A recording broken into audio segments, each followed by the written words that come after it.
اور لامحدود سفر آسمانوں کا. پھر تفصیلی سیر ہوئی آپ کی جنت کی، دوزخ کی، سزا کی، جزا کی، ثواب کی، عذاب کی، نبیوں سے ملاقاتیں ہوئیں، سب لمبا سفر ہوا، بہت تفصیل. اس پورے سفر کے بعد آپ کی واپسی ہو گئی، اسی رات میں واپسی ہو گئی، اور اتنی جلدی آپ کی واپسی ہو گئی کہ آپ کے بستر پر جو آپ کے آرام کرنے کی وجہ سے جسم کی گرمائی بستر میں تھی، وہ گرمائی ابھی باقی تھی، آپ کی واپسی ہو. سنیے سنیے سنیے، اللہ مجھے معاف فرمائے، ابھی معاف فرمائے. میں کہتا ہوں مسلمان کے بھی دل پر شیطان بیٹھا ہوا ہے یہ کہنے کے لیے کہ چلو سن لو، ایسا ہو تو سکتا ہے. بس یہ اندر کا مرض ہے.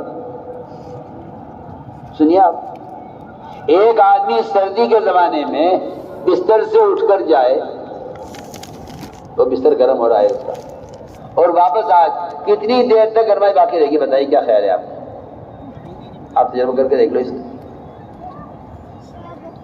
کتنی دیر آپ کے بستر پر گرمائی باقی رہے گی؟ آپ اس کا تجربہ کریں.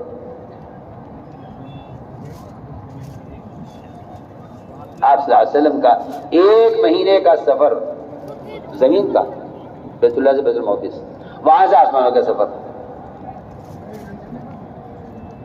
اور بدن کے ساتھ ہوا، جسم کے ساتھ ہوا.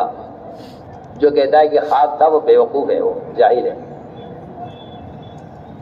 اگر یہ خواب ہوتا تو کفار آپ کی انکار نہ کرتے. خواب آدمی کچھ بھی دیکھ سکتا ہے. یہ آپ کے بدن کے ساتھ سفر ہوا. چنانچہ آپ نے صبح اٹھ کر ابو جہل کو خبر کی. ابو جہل نے کہا ابھی چہروں میں سب کو جمع کر لوں. لوگ دوڑنے لگے وہ صدیق کے پاس، دیکھو جی آپ کے نبی کیا کہہ رہے ہیں. آج کی بات تو نعوذ باللہ ایسی بات کہہ رہے ہیں جو گلے اتر ہی نہیں رہی کسی طرح. دیکھو تو کیا کہہ رہے ہیں کہ رات کو چلے یہاں سے، 1 مہینے کا سفر کر لیا. 1 مہینے کا سفر وہ چند لمحوں میں پورا ہو گیا، پھر وہاں سے آسمانوں کا سفر ہو گیا، اور بستر کی گرمائی ابھی ختم نہیں ہوئی تھی کہ واپسی ہو گئی. سنیے بہت توجہ سے بات.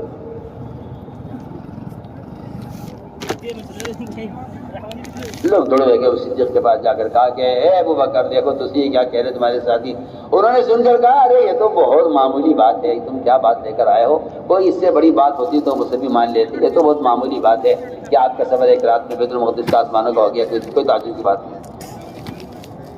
انہوں نے تو ایسا کہہ دیا بالکل جب کوئی بات ہی نہیں. یقین والوں کے لیے کیا ہے.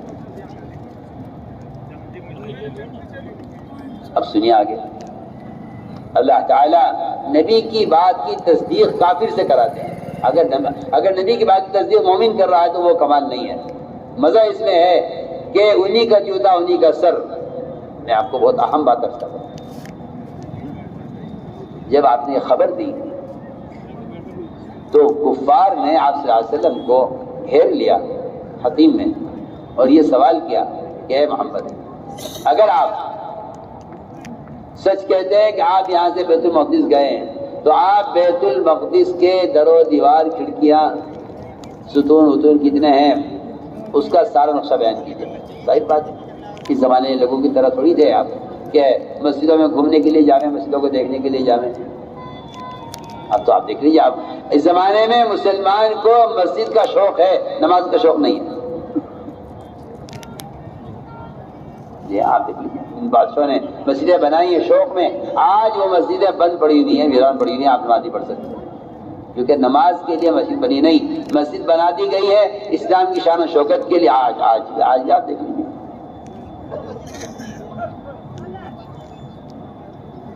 آج بھی آپ دیکھیے آثار تجربہ کی مسجدیں بند ہیں، آپ نماز نہیں پڑھ سکتے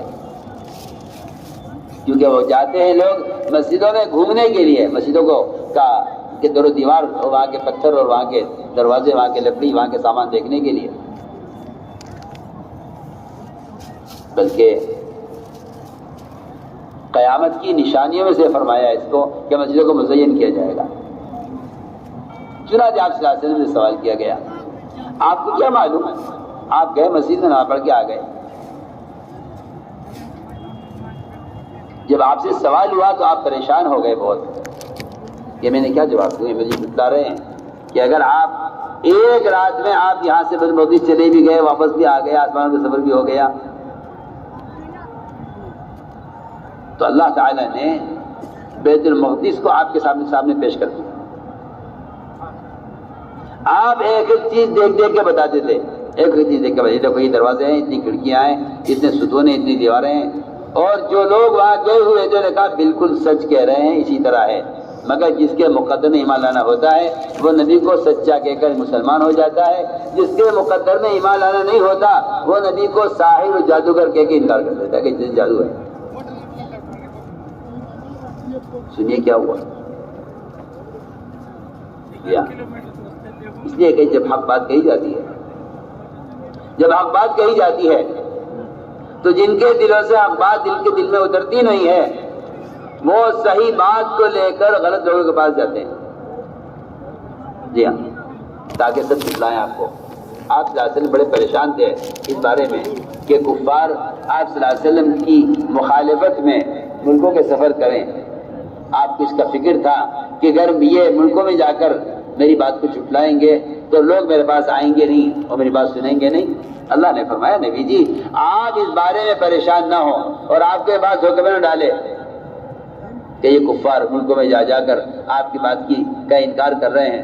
اس سے آپ پریشان نہ ہوئیے، یہ تو ان کی ایک وقتی کوشش ہے اور انہیں اس پر یہ حقیر دنیا مل جائے گی، ان کا ٹھکانہ ہمیشہ کے لیے جہنم ہے. آپ اس سے پریشان نہ ہوئیے.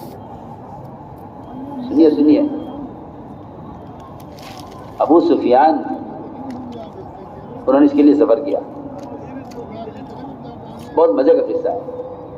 اس کے لیے سفر کیا، بادشاہ کے دربار میں گئے اور سارے دروازوں کو جمع کیا، سارے ملک کو جمع کیا اور یہ کھڑے ہو کر ابو سفیان نے آپ صلی اللہ علیہ وسلم کے اس سفر کا ذکر کیا کہ انہوں نے یہ خبر دی ہے ہمیں کہ وہ ایک رات میں 1 مہینے کا سفر بھی کر لیا، آسمان کا سفر بھی کر لیا. وہ انتظار میں تھے ابو سفیان کہ اب سارا دربار کھڑا ہو جائے گا آپ صلی اللہ علیہ وسلم کے خلاف اور سب آپ کو جھوٹا کہے گا. اللہ کی شان. ابو سفیان کے اس واقعے کو کفار کے درمیان اور بادشاہ کے درمیان بیان کرتے ہی ایک مشرک کھڑا ہوا اسی ملک کا، اسی کے بادشاہ کے دربار کا ایک مشرک کھڑا ہوا. انہوں نے کہا ابو سفیان تم جو کچھ کہہ رہے ہو سچ کہہ رہے ہو، تم جو کچھ کہہ رہے ہو سچ کہہ رہے ہو، جو تم کہہ رہے ہو سچ کہہ رہے ہو. ابو سفیان کی تو ہوائیں اڑ گئی، اس کے تو پیدل کی زمین نکل گئی کہ یہ کیا ہو رہا ہے. میں تو آیا تھا کہ یہ سب اللہ کے نبی کو جھٹلائیں گے اور یہ تو کہہ رہا ہے کہ ہاں واقعہ اسی طرح ہوا ہے، تم سچ بول رہے ہو. بھائی یہ کیا معلوم؟ اللہ کے رسول راتوں رات مکہ مکرمہ سے آئے، بیت المقدس میں آئے، یہاں نماز ادا کی، پھر آگے کا سفر ہو گیا، تجھے کیا معلوم؟ اس نے مشرک نے یہ کہا پورے دربار میں سارے کفار کے سامنے کہ جس رات آپ صلی اللہ علیہ وسلم تشریف لائے بیت المقدس، اس رات بیت المقدس، ان دنوں میں بیت المقدس کی دیکھ بھال اور اس کی نگرانی میرے ذمہ تھی. میں روزانہ رات کو دروازہ بند کرتا تھا، صدر دروازہ. اس رات میں نے دروازہ بند کرنے کی بڑی کوشش کی لیکن دروازہ ہلا نہیں اپنی جگہ سے. میں نے بڑھئی کو بلایا، اس نے کوشش کی لیکن دروازہ ہلا نہیں اپنی جگہ سے. میں سمجھ گیا کہ کوئی غیبی نظام ہے جو آج دروازہ بند نہیں ہو رہا ہے. میں دروازہ کھلا چھوڑ کے چلا گیا. صبح میں آیا تو دروازہ بالکل ہلکا تھا اور وہاں دروازے کے پاس ایک سواری کے باندھنے کے آثار تھے کہ یہاں کوئی سواری باندھی گئی ہے. کہتا ہے یہ مشرک کہ میں نے جا کر اپنے پادریوں سے پوچھا. میرے پادری نے کتاب کھول کے مجھے دکھلایا کہ دیکھو یہ تاریخ ہمارے یہاں لکھی ہوئی ہے، اس رات میں اللہ کے نبی آئیں گے اور یہاں نماز ادا کریں گے. ایک مشرک نے ایسے کافر کی بات کی تصدیق کر دی جو آپ صلی اللہ علیہ وسلم کو چھٹانے کے لیے آئے تھے. میں آپ کو یہ واقعہ اس لیے سنا رہا ہوں کہ مسلمان یہ سوچتا ہے کہ بھائی دیکھو ایسی باتیں تو بیان کرو جو سمجھ میں آ سکتی ہوں، ایسی باتیں نہ کہو جو سمجھ میں نہ آ سکتی ہوں. ایسے بھی گدھے پل رہے ہیں ہمارے درمیان جو کہتے ہیں کہ اس دین کی بات کرو جتنے دین کی مسلمان میں استعداد ہے، آپ آگے کی بات مت کرو. یہ دین کو مٹانے والے ہیں، یہ دین کو مٹانے والے ہیں، یہ استعداد کھونے والے ہیں، اسلام پیدا کرنے والے نہیں. تو میں نے عرض کی ہے ایک بات، اللہ کرے سمجھ میں آئے، کہ میرا ایک ہی سوال ہے کہ ایمان بالغیب کیا ہے. اس ایمان بالغیب کا خلاصہ یہ ہے کہ اللہ تعالیٰ نبی کی زبان پر ایسی بات جاری کریں گے کہ جس سے ایمان والوں کا تو امتحان ہوگا اور منافق کا شک پڑے گا اور کافر کے دل میں کفر بڑھے گا. تو میں نے عرض کیا کہ یہ ایک مثال ہے، یہ ایک مثال ہے کہ آپ صلی اللہ علیہ وسلم نے غیب کے بارے میں خبریں دی ہیں. ایک مثال ہے. دوسری بات یہ ہے کہ نبی خود اپنی ذات کے بارے میں اتنے سچے ہیں، اللہ کے بارے میں تو سچے ہیں ہی، ذاتی معاملات بھی اتنے سچے ہیں. ذاتی معاملات آپ کتنے سچے ہیں آپ غور کیجئے. حضور اکرم صلی اللہ علیہ وسلم نے ایک دیہاتی سے گھوڑا خریدا، معاملہ ہو گیا، کتنے کا؟ اتنے کا ہے. آپ نے گھوڑا لے لیا، خرید لیا، معاملہ ہو گیا، قیمت طے ہو گئی، فرمایا آؤ میرے ساتھ، میں تمہیں اس کے پیسے دے دیتا ہوں. گھوڑے والا گھوڑے کو لے کے پیچھے چل رہا تھا، آپ آگے چل رہے تھے. ایک ساتھ ملے گھوڑے والے سے، یہ کہا بھائی یہ گھوڑا بیچو گے؟ اس نے، ظالم نے یہ نہیں کہا بک چکا، اس نے کہا کہ ہاں بیچوں گا. کیا دو گے؟ اتنے کا دو گے؟ اتنے کا دو گے. اس نے قیمت بڑھا کر پیش کر دی دوسرے کا حق پر، یہ نہیں کہا بک چکا ہے.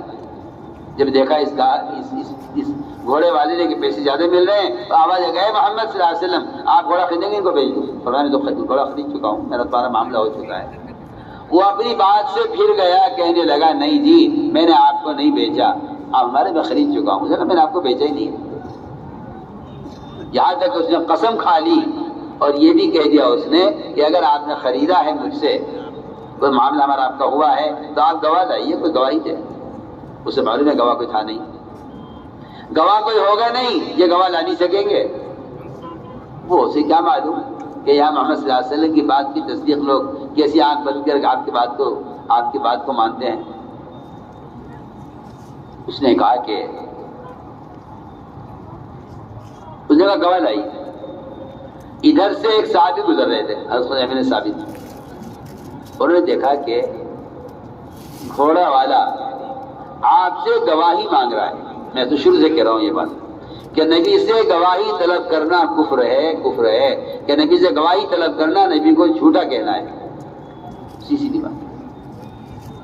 اس نے کہا جی گواہ لائیے. صحابی آگے بڑھے کہ میں گواہی دیتا ہوں، میں گواہی دیتا ہوں آپ نے گھوڑا خرید دیا تھا. یہ تو بہت آسان ہے، یہ کہنا بہت آسان ہے کہ میں نبی کی بات پر ایمان لے آیا ہوں اور نبی سچے ہیں، میں نبی کی بات کی تصدیق کر رہا ہوں. میں کہتا ہوں یہ تصدیق کرنا بہت آسان ہے. سچ بولنا مشکل نہیں ہے. سچ بولنے کے بعد آنے والے جو حالات ہیں ان حالات میں جمنا یہ ہے کمال. یہ ہے سچ بولنا کوئی کمال نہیں. سچا آدمی اس کو نہیں کہ سچ بول جائے، سچا اسے ہی کرے سچ بول جائے. سچا اسے کہتے ہیں جو سچ بولنے کے بعد آنے والے حالات کو برداشت کرے اور اپنی سچائی پر جمع رہے، اسے کہتے ہیں سچ بولنے والے. آپ دیکھ لیجیے 3 صحابی غزوہ تبوک سے پیچھے رہ گئے تھے. 3 صحابی غزوہ تبوک سے پیچھے رہ گئے تھے. انہوں نے صاف صاف سچ بول دیا کہ اللہ ہماری غلطی ہے، ہم جماعت میں نہیں گئے، ہماری غلطی ہے، ہم سے گناہ ہو گیا. انہوں نے سچ بول دیا، آپ اس سے ناراض ہو گئے. 50 رات آپ ان سے ناراض رہے، حالانکہ سچ بولنے والوں سے تو راضی ہونا چاہیے تھا کہ بھائی سچ بول دیا انہوں نے، مگر آپ 50 رات ان سے ناراض رہے. 50 رات ان کا مدینے میں بائیکاٹ ہوا ہے، کسی نے سلام کا جواب نہیں دیا. ان کو گھر میں بیٹھے روتے رہے، یہ آپ ان کے سلام کا جواب نہیں دیتے تھے. یہ 50 رات جو گزری ہیں یہ سچ بولنے کا امتحان ہو رہا تھا کہ یہ سچے ہیں یا نہیں. سنیے تو صحیح میں کیا کہہ رہا ہوں. یہ 50 رات جو ہنگامہ ہوا ہے ان کے خلاف، یہ اس لیے ہوا ہے کہ ایسا تو نہیں ہے کہ یہ آ کے کہتے جی ہم نے تو غلط کہہ دیا تھا، ہم تو بیمار تھے، ہم نے تو غلط کہہ دیا تھا جی، ہم تو ہمارے پاس تو سواری نہیں تھی، اجے میں غلط کہہ دیا تھا، ہمیں کوئی عذر نہیں ہے، ہم تو بڑے معذور تھے نکلنے سے۔ ان سے کہا بھی لوگوں نے جا کے جھوٹ بول دو تم بچ جاؤ گے، تو اور لوگ بھی جھوٹ بول کر ان کی جان بچ گئی ہے۔ میری بات یاد رکھنا، سچ بولنے پر نجات دیر سے آتی ہے اور جھوٹ بولنے پر ہلاکت دیر سے آتی ہے۔ جھوٹ بولنے والا مطمئن ہو جاتا ہے کہ میری جان بچ گئی ہے، نہیں، ہلاکت کا انتظار کرے جھوٹ بولنے والا۔ سچ بولنے والا نجات کا انتظار کرے۔ تو میں نے عرض کر دیا ہے کہ سچ بولنا کمال نہیں ہے۔ سچ بولنے کے بعد جب آپ سے سوال کریں گے، خزیمہ بن ثابت نے کہا میں گواہی دیتا ہوں کہ آپ گھوڑا اس سے خرید چکے تھے۔ آپ نے فرمایا، عجیب بات سمجھ، فرمایا خزیمہ تم نے گواہی کیسے دی ہے جب تم تھے نہیں موجود؟ سوچیے آپ، ایسے آدمی گھبرا جائے، ایسے میں آدمی گھبرا جائے اور گھبرا کے کہہ دے کہ جی وہ تو میں نے تو ایسے ہی کہہ دیا تھا۔ اگر بھائی آپ مجھ سے کہہ رہے ہیں گواہی کیسے دیے، تو نعوذ باللہ گھبرا کر یہ کہہ دے جی ٹھیک ہے جی، مجھے تو پتہ نہیں آپ کا معاملہ کیا ہوا کیا نہیں ہوا، مجھے نہیں خبر نہیں۔ صحابی نے کہا یا رسول اللہ، آپ اس گھوڑے کے بارے میں مجھ سے گواہی، آپ مجھ سے پوچھ رہے ہیں کہ تم موجود نہیں تھے یہاں گھوڑے کے معاملے میں، تم گواہی کیسے دے رہے ہو؟ آپ مجھ سے پوچھ رہے ہیں یہ بات؟ آپ نے ہمیں جنت کی خبر دی، دوزخ کی خبر دی، اللہ کے وجود کی خبر دی، عرش کرسی کے وجود کی خبر دی، عذاب قبر کی خبر دی، ملائکہ کی خبر دی، ہم کہیں آپ کے ساتھ تھے؟ سارا غیبی نظام آپ نے ہمیں آ کر بتایا، ہم آپ پر ایمان لے آئے۔ تو یہ گھوڑا اس کے بارے میں آپ ہم سے سوال کر رہے کہ تم یہاں موجود نہیں تھے؟ ہم تو کہیں بھی نہیں تھے، نہ جنت دیکھنے میں تھے نہ دوزخ دیکھنے میں تھے، ہم تو آپ کے ساتھ تھے ہی نہیں۔ آپ نے جس بات کی لا کے خبر دی ہم نے اس کا یقین کیا ہے۔ تو جو ذات اتنی بڑی جگہ کے بارے میں جھوٹ نہ کہے، وہ گھوڑے کے بارے میں کیسے غلط کہہ دے گی؟ آپ نے فرمایا آج سے خزیمہ کی گواہی 2 کے برابر مانی جائے۔ تمام صحابہ میں، حالانکہ سارے صحابہ سچے ہیں، سارے صحابہ سچے ہیں، لیکن ایک واحد صحابی ہے تمام صحابہ میں جن کے بارے میں آپ نے فرما دیا کہ اگر یہ اکیلے گواہی دیں کسی چیز کے بارے میں تو ان کی گواہی 2 کے برابر مانی جائے۔ کیا مقصد ہے اس کا؟ بتلانا یہ تھا کہ ہم نے تو انہیں پکڑ لیا تھا، تنبیہ کر کے پوچھا تم نے گواہی کیسے دی ہے، یہ پھر بھی جمے رہے اپنی بات پر کہ ہم کیسے گواہی نہ دیں۔ تو میں نے عرض کیا کہ یہ ہے مثالیں، یہ ہے مثالیں ایمان بالغیب۔ تو جس طرح خبر نبی کی طرف سے آنے والی خبر وہ ظاہر کے خلاف ہوگی، اس طرح میں جو اگلی بات کہنا چاہتا ہوں وہ اگلی بات یہ ہے کہ ایسے ہی اللہ کی طرف سے آنے والے احکام بھی ظاہر کے خلاف ہوگا۔ حکم ظاہر کے خلاف آئے، ہم تمہیں اطاعت میں آزمائیں گے، تم ایمان لائے ہو ٹھیک ہے، لائے ہو، تم اطاعت بھی کرتے ہو یا نہیں؟ نبی کی زبان سے ایسے احکام جاری کرائیں گے جس میں امتحان ہوگا کہ یہ اطاعت کرنے والے ہیں یا نہیں۔ میں آپ کو اس کی مثالیں پیش کرتا ہوں۔ اللہ تعالیٰ نے اطاعت میں سب سے پہلا جو امتحان لیا ہے وہ سب سے زیادہ اللہ کی عبادت کرنے والے فرشتے۔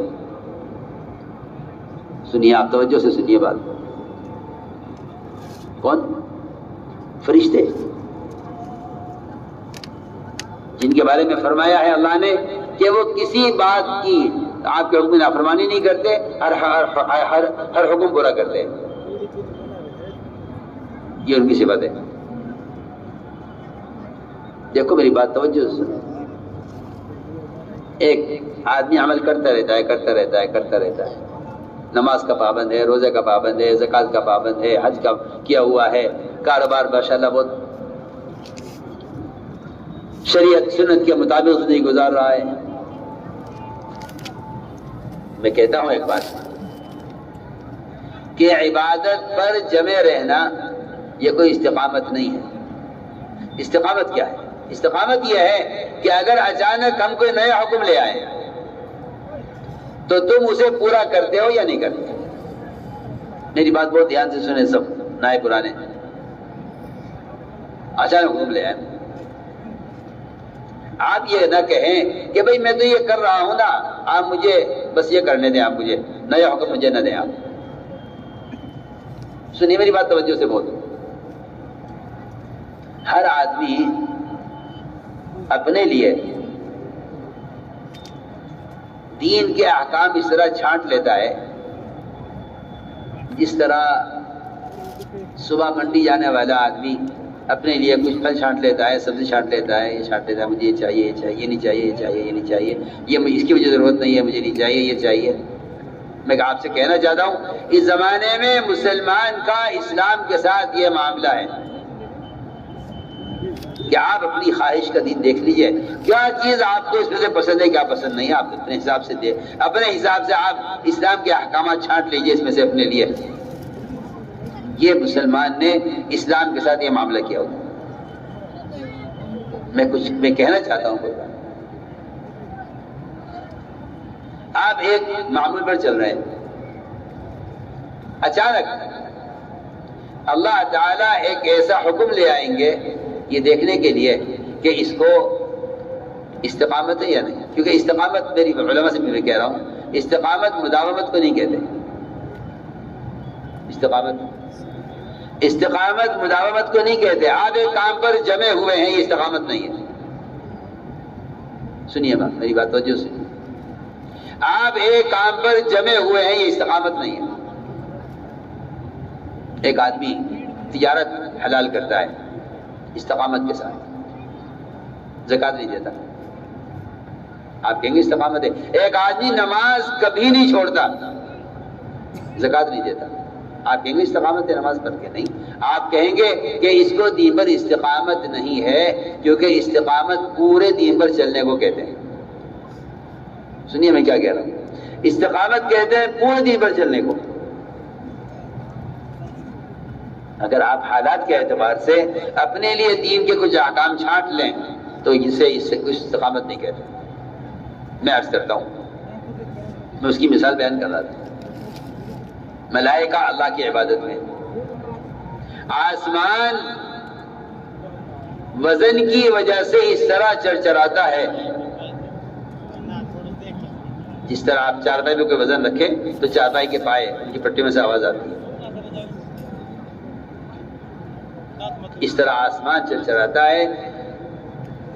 فرشتوں کی کثرت، ایک کہیں انگلی رکھنے کی جگہ نہیں آسمان پر جہاں کوئی فرشتہ سجدے میں نہ ہو.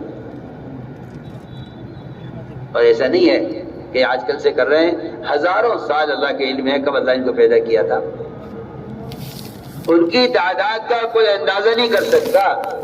70,000 فرشتے روزانہ بیت معمور میں داخل ہوتے ہیں اور نکل جاتے ہیں، اور یہ 70,000 جو روزانہ داخل ہوتے ہیں ان کا آئندہ کبھی کسی زمانے میں نمبر آنے والا نہیں ہے.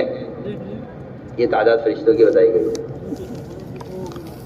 جی ہاں، بیت معمور میں روزانہ 70,000 فرشتے داخل ہوتے ہیں.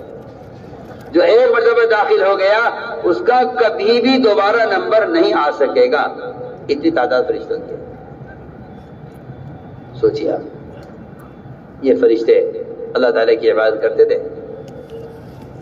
اللہ تعالیٰ نے فرشتوں کا پہلے امتحان لیا. مجھے بہت سی باتیں عرض کرنی ہے. اللہ نے پہلے فرشتوں کا امتحان لیا کہ دیکھنا یہ ہے کہ یہ اب تک میری عبادت کرتے آئے ہیں، اگر میں ان کو کوئی نیا حکم دوں تو یہ میری بات مانتے نہیں مانتے. اگر اللہ تعالیٰ یہ کہتے کہ بھئی تم نے اب تک میری عبادت اس طرح کی، اب اس طرح کرو، بہت آسان تھا، بہت آسان تھا. ٹھیک ہے، اب تک ایسے کرتے تھے، اب تک 4 رکعت پڑھے 6 رکعت پڑھیں گے، اب اس طرح کرتے تھے، اب اس طرح کریں گے. اللہ نے ان کی اطاعت کا امتحان لینے کے لیے انہیں حکم یہ دیا کہ آدم کو سجدہ کرو. سنیے، آدم کو سجدہ کرنے کا حکم دیا فرشتوں کو. سب نے سجدہ کر دیا، اللہ کا حکم ہے. ابلیس نے کہا کہ نہیں، میں ان کو سجدہ نہیں کروں. یہ تھا حال کام. یہ حال کا امر تھا دیکھنے کے لیے کہ اب تک کی عبادت سے اس کے ابلیس کے اندر تکبر پیدا ہوا ہے یا تواضع پیدا ہو رہی ہے. اگر تواضع پیدا ہو رہی ہے، عشق بڑھ رہا ہے تو یہ سجدہ کرے گا، اور اگر اس کے اندر عشق نہیں پیدا ہو رہا ہے، اللہ کا محبت نہیں پیدا ہو رہی ہے تو یہ انکار کر دے گا. کیونکہ عمل کرنے والوں کی دو قسمیں ہیں، عمل کر کے اکڑنے والے، عمل کر کے ڈرنے والے، یہ دونوں قسمیں ہیں. جو عمل کر کے ڈر جاتے ہیں وہ اگلا حکم کو پورا کر دیتے ہیں، جو عمل کر کے اکڑ جاتے ہیں وہ کہتے ہیں ہماری حیثیت نہیں ہے یہ کرنے کی، لہٰذا ابلیس نے سجدہ کرنے سے انکار کر دیا. ہم بہت آپ سے بنیادی بات عرض کرتے ہیں کہ اللہ کا جو حکم آئے گا، تو کہہ چکا ہوں پہلے کہ ایک خبریں آئیں گی ظاہر کے خلاف، آپ یقین کریں، پھر حکم احکام آئیں گے عقل کے ظاہر کے خلاف. یہ حکم آیا، یہ حکم حیثیت کے خلاف آیا. ہم دیکھنا چاہتے ہیں آپ کے اندر اب تک کی عبادت سے حیثیت بنی ہے اپنی یا ہماری حیثیت بنی ہے؟ آپ کے اندر تواضع پیدا ہو رہی ہے، بڑائی پیدا ہو رہی ہے؟ اس کا فیصلہ جو ہوگا وہ اس سے ہوگا کہ ہم حکم بدل کر لائیں گے. لہذا اللہ نے حکم دیا آدم کو سجدہ کرو، سب نے سجدہ کر لیا سوائے ابلیس کے، کہ میں سجدہ نہیں کروں. اس نے کہا میں ان سے بہتر ہوں، میں پرانا ہوں یہ نیا ہے، میں اعلیٰ ہوں یہ ادنا ہے، میں آپ سے کیا عرض کروں، شرم کی بات ہے. جہاں حسد پیدا ہو جاتا ہے، جہاں حسد ہوگا وہاں افتراق ہوگا، جہاں حسد پیدا ہوگا وہاں حکم سے انکار ہوگا. کیا بات ہے؟ ابلیس سجدہ کرتے کرتے کیوں نکل گیا عبادت کرنے والوں کی فہرست سے؟ بنیادی بات یہ ہے کہ اس کے اندر یہ حسد پیدا ہوا کہ ہمارے ہوتے ہوئے، ہم پرانے تھے، ہمارے ہوتے ہوئے ایک نئے آدمی کو یہ درجہ کیوں دیا جا رہا ہے کہ اس کو سجدہ کیا جائے. علماء نے لکھا ہے اللہ کی پہلی نافرمانی جو آسمان میں ہوئی ہے وہ حسد کی وجہ سے ہوئی ہے. زمین میں پہلا جو قتل ہوا ہے وہ حسد کی وجہ سے ہوا ہے. اس لیے میں کہتا ہوں کہ ابلیس کے ابلیس بننے کا جو اصل نسخہ ہے اور ابلیس کے ابلیس بننے کا جو اصل سبب ہے وہ حسد ہے. وہ حسد ہے کہ میں ان سے بہتر ہوں، میرے ساتھ زیادتی ہو رہی ہے کہ مجھے انہیں سجدہ کرنے کا حکم دیا جا رہا ہے. اللہ نے کہا نکل جاؤ یہاں سے. یہ نہیں فرمایا چلو تم یہ نہیں کرتے جو کرے تھے وہ کرتے رہو. میں بہت اہم بات کہہ رہا ہوں، جو ایک حکم کا انکار کر دیں گے وہ باقی عمل کے قابل بھی نہیں رہیں گے. آپ میری بات پر توجہ دیں، میں کیا کہہ رہا ہوں. سوچیے آپ، اس نے تو بڑائی میں آ کر انکار کر دیا آدم کو سجدہ کرنے سے، یہ تو سجدہ کرنے سے محروم کر دیا گیا. کوئی کہے گا ہاں بھئی یہ تو اللہ کا حکم تھا، وہ فرض تھا کرنا اور اس نے کیا نہیں. لیکن رہا سنت کھانا کھانے کی، پانی پینے کی، یہ تو کوئی ایسی بڑی چیز نہیں ہے. اگر کوئی بائیں ہاتھ سے پانی پی لے تو کوئی حرام نہیں ہے، کوئی دائیں ہاتھ سے پانی پی لے تو کوئی فرض نہیں ہے.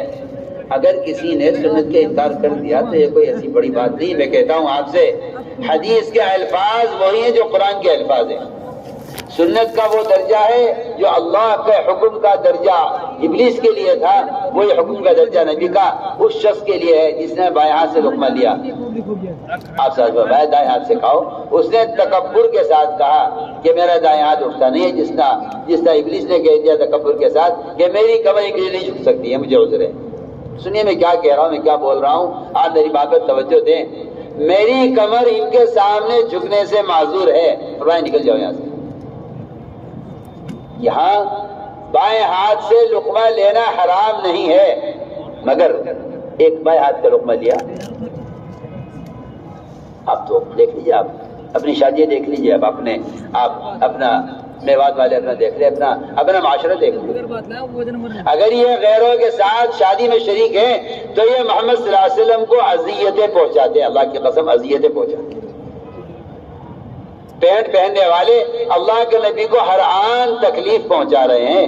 میں تو آپ سے کھل کر کہہ رہا ہوں، میں یہ نہیں کر سکتا، میں وہ نہیں کر سکتا. میں آپ کو معلوم ہی نہیں میں کس ماحول میں ہوں. ارے تو شیطان ہے تو ہوتا کس ماحول میں؟ میں تو سیاست میں ہوں، میں تو وکالت میں ہوں، میں تو ڈاکٹر ہوں. ارے تو سب سے پہلے محمد صلی اللہ علیہ وسلم کا امتی تھا. تو یہودی کب سے بن گیا؟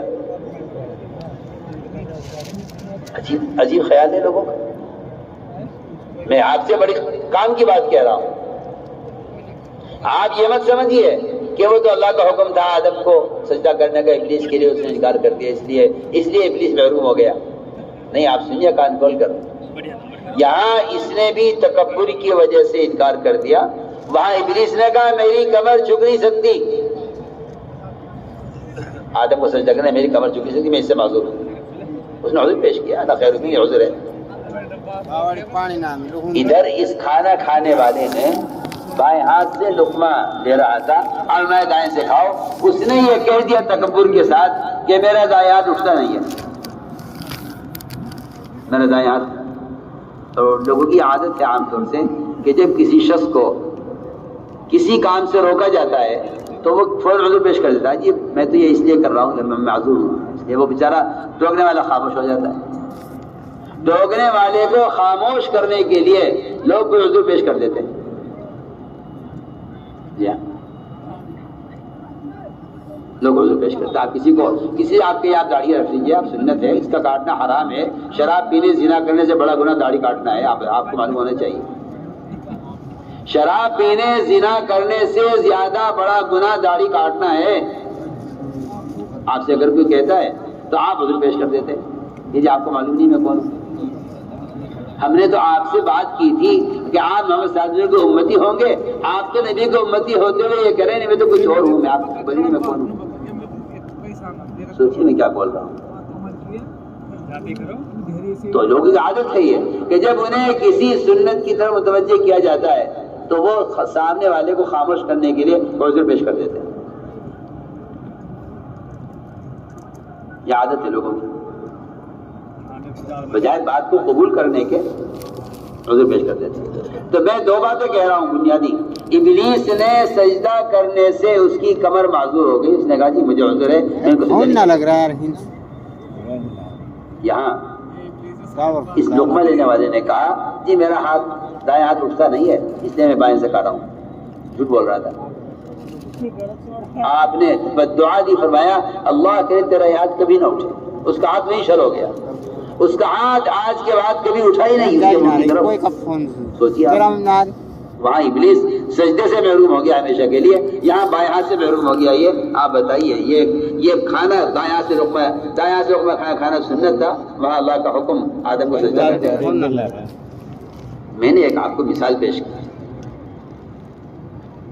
میں نے آپ کو ایک مثال پیش کی ہے کہ اللہ کے واسطے کبھی بھی دین کے کسی حکم کا انکار مت کر دینا. بتائیں سب سے بڑا گناہ کیا ہے؟ آپ کو معلوم ہے سب سے بڑا گناہ کیا ہے؟ زنا سے بڑا، شراب سے بڑا، چوری سے بڑا، غیبت سے بڑا، سود سے بڑا. سارے گناہوں سے بڑا گناہ معلوم ہے کو کیا ہے؟ بتائیے، سوچئے. میں آپ کو متوجہ کر کے بتاؤں گا کیا کون سا گناہ سب سے بڑا ہے. سب سے بڑا گناہ یہ ہے کہ آپ ٹوکنے والے کو یہ کہہ دیں میاں اپنی خبر لو، اپنی خبر لو. یہ سب سے بڑا گناہ ہے. کوئی آپ کو کسی سنت پر متوجہ کرے، آپ جواب میں یہ کہہ دیں کہ آپ اپنی فکر کریں. عبداللہ ابن مسعود فرماتے ہیں کہ یہ تمام کبائر میں سب سے بڑا گناہ ہے کہ آپ نے حق بات سے انکار کر دیا. اور یہ عادت ہے لوگوں کی.